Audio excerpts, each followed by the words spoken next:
किसी भी काम में सक्सेस पाने के लिए जरूरत होती है जान लगाने की। जान लगा दो या फिर जाने दो। यहाँ पे आपको जान लगानी है। 2 मंथ्स बचे हैं, जितनी हो सके उतनी मेहनत करनी है। और ये गर्लफ्रेंड बॉयफ्रेंड फ्रेंड्स जो है इन सबको छोड़ देना है, क्योंकि जो इतने भी होते हैं शॉर्ट टर्म पे आपके साथ होते हैं, लॉन्ग टर्म में कोई साथ नहीं देता है। लॉन्ग टर्म में सिर्फ और सिर्फ आपकी सक्सेस इंपॉर्टेंट होती है। अगर आप नहीं सक्सेस हो गए लाइफ में तो ये सारे भी धीरे धीरे करके आपको छोड़ के चले जाते हैं। तो हेलो ऑल मेरे प्यारे दोस्तों, आई होप आप सब बहुत अच्छे होंगे और आपने अपनी प्रिपरेशन अच्छे से स्टार्ट कर दी होगी।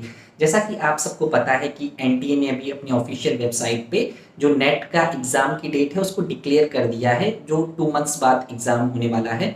तो बहुत सारे लोगों ने मेरे से पूछा क्या सर 2 मंथ्स में नेट जेआरएफ क्लियर करना पॉसिबल है, या 2 मंथ्स में अगर पॉसिबल है तो कैसे प्रिपरेशन करें।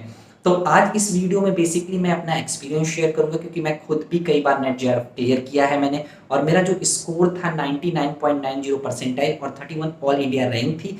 तो इस वीडियो को बिल्कुल भी मिस ना करिएगा, क्योंकि कहीं ना कहीं इस वीडियो पे आपके या ये वीडियो आपके फ्यूचर के लिए बहुत ज़्यादा इंपॉर्टेंट होने वाला है। एक्सपीरियंस बहुत मैटर करता है, ठीक है। करत करत अभ्यास के जड़मति होत सुजान, रसरी आवत जात सिल पर करत निशान। ये बहुत इंपॉर्टेंट लाइन है, और इस लाइन का मतलब बहुत लोगों को पता होगा आप में से। तो इसका मतलब होता है प्रैक्टिस मेक्स मैन परफेक्ट। और इस पे ये बोला गया है कि अगर कोई पत्थर है, अगर उस पत्थर पे आप रस्सी को लगातार घिसते हो तो उस रस्सी से आप उस पत्थर को भी काट सकते हो। प्रैक्टिस में इतनी दम होती है, ठीक है। लेकिन इस पे मैं थोड़ा सा एक चीज और ऐड करना चाहूंगा। बहुत सारे लोग ऐसे हैं जो ट्राई ट्राई ट्राई करते जाते हैं, उसके बाद भी सफल नहीं होते हैं। वो प्रैक्टिस करते हैं तो उसका जो रीजन होता है उनकी स्ट्रेटेजी अच्छी नहीं होती, ठीक है।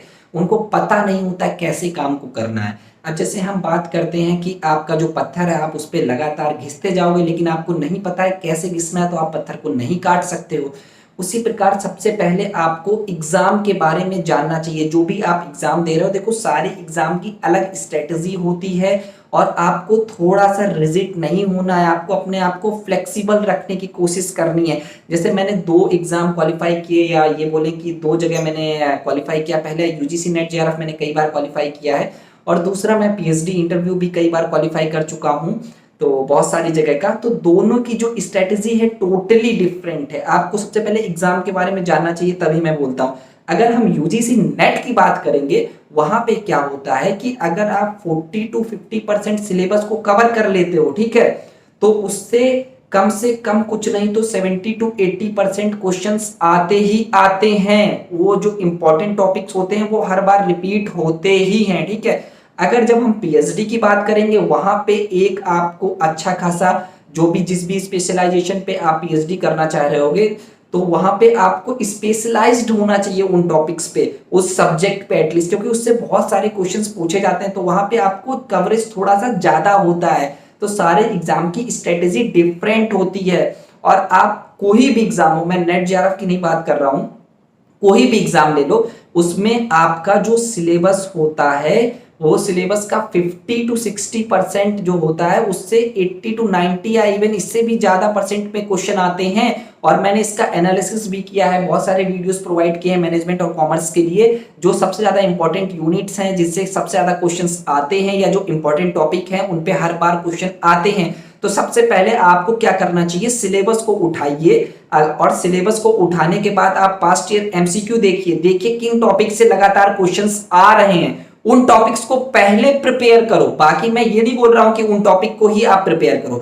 उसके बाद आप दूसरे टॉपिक्स पे जाइए। क्योंकि पहले आप 20% या 10% पे क्यों फोकस करना, जिस पे 10% क्वेश्चन आ रहा है या 20% क्वेश्चन आ रहा है, जिन टॉपिक पे बहुत कम आता है, उन टॉपिक पे आपको पहले फोकस नहीं करना है। आपको उन टॉपिक पे पहले फोकस करना है जिन पे ज्यादा क्वेश्चन आते हैं। और दूसरी चीज क्या है कि उनके शॉर्ट नोट्स बना लो। वो शॉर्ट नोट्स आपको जब आप एग्जाम में जाओगे, लास्ट के 1-2 दिन बचेंगे, तो बहुत हेल्पफुल होंगे जब आप उनसे कहीं ना कहीं रिवीजन कर रहे होगे। हाँ, तो देखो जो नेक्स्ट पॉइंट है वो ये है continuous evolution and pin pointed study.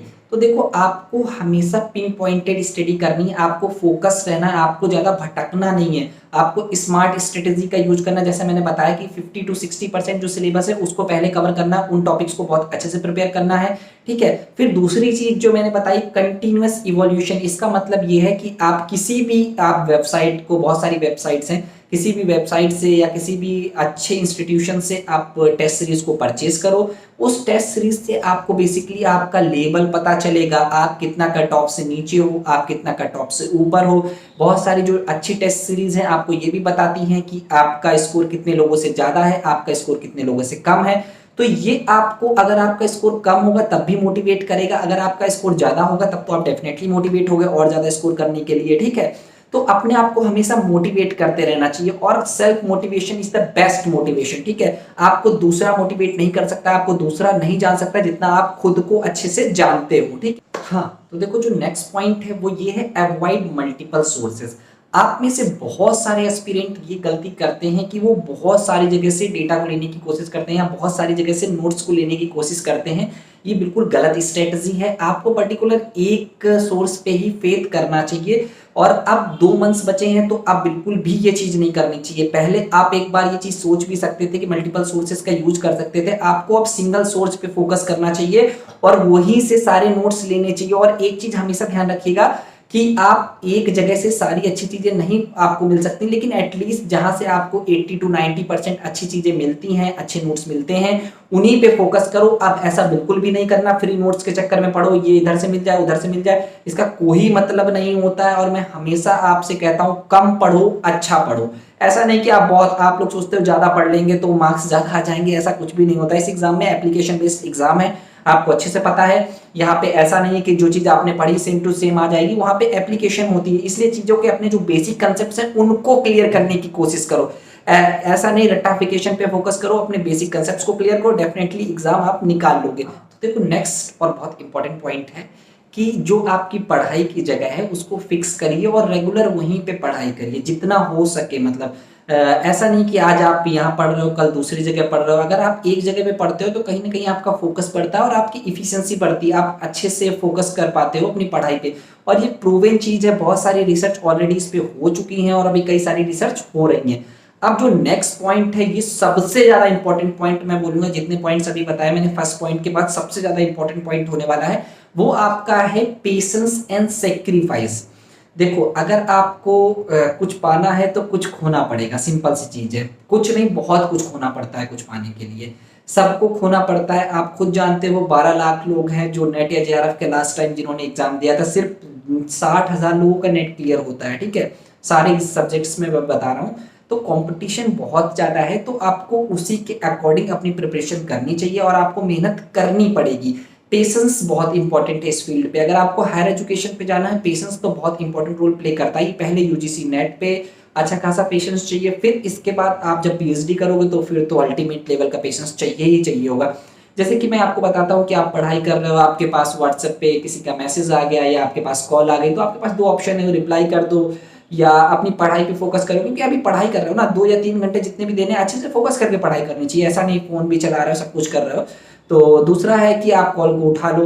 तो अब ज्यादातर लोग क्या करते हैं कि वो कॉल को रिसीव कर लेंगे या रिप्लाई कर देंगे, क्योंकि जो आउटकम होता है वो शॉर्ट टर्म है। मतलब ये इसका जो आउटकम हो जाएगा आपको शॉर्ट टर्म में मिल जाएगा। अगर आप पढ़ाई कर रहे हो, एग्जाम क्लियर करोगे, वो 2 या 3 मंथ बाद करोगे, तो उसका जो आउटकम है आपको लॉन्ग टर्म में मिलेगा। तो आपको जो शॉर्ट टर्म का आउटकम है उस पर फोकस नहीं करना, अपने लॉन्ग टर्म के आउटकम में जीना सीखो। लॉन्ग टर्म सोचो, जब नेट जेआरएफ क्लियर कर लोगे तो फिर क्या मतलब एक उस तरीके से सोचो कि अगर नेट जेआरएफ क्लियर हो गया तो उसके बाद कैसा लगेगा। एक अलग फीलिंग होती है यार। जब मेरा खुद फर्स्ट टाइम क्लियर हुआ था जेआरएफ तो पूछो ही मत, मतलब एक अलग ही फीलिंग होती है, सब एक अलग एक्सपीरियंस होता है। फिर अब जो नेक्स्ट और बहुत इंपॉर्टेंट पॉइंट है वो है आपका रेगुलरिटी। देखो इस पे मैं आपसे ये बोलूंगा, ज्यादातर लोग क्या करते हैं कि आज उन्होंने जब एग्जाम की डेट आई तो इसके बाद सीरियस हो गए। 2-4 दिन तो बहुत सीरियस रहेंगे, 4-5 2-3 4-4 घंटे पढ़ेंगे, 5-5 घंटे भी पढ़ लेंगे। फिर इसके बाद खत्म सीरियसनेस। फिर इसके बाद 4-5 दिन के बाद 2 दिन पढ़े, फिर 4 दिन नहीं पढ़े, फिर 2 दिन पढ़े, फिर 4 दिन नहीं पढ़े, फिर ऐसे ही चलता रहेगा। कभी 4 घंटे दिए, कभी 5 घंटे दिए, कभी 3 घंटे दिए, कभी 2 घंटे दिए। तो ये बहुत गलत स्ट्रेटजी है। मेरे अकॉर्डिंग आप क्या करो, रेगुलरिटी मेंटेन करो। डेली आप 2 घंटे पढ़ो, मत मैं ये नहीं कह रहा हूँ 6 घंटे पढ़ो, 7 घंटे पढ़ो, 8 घंटे पढ़ो।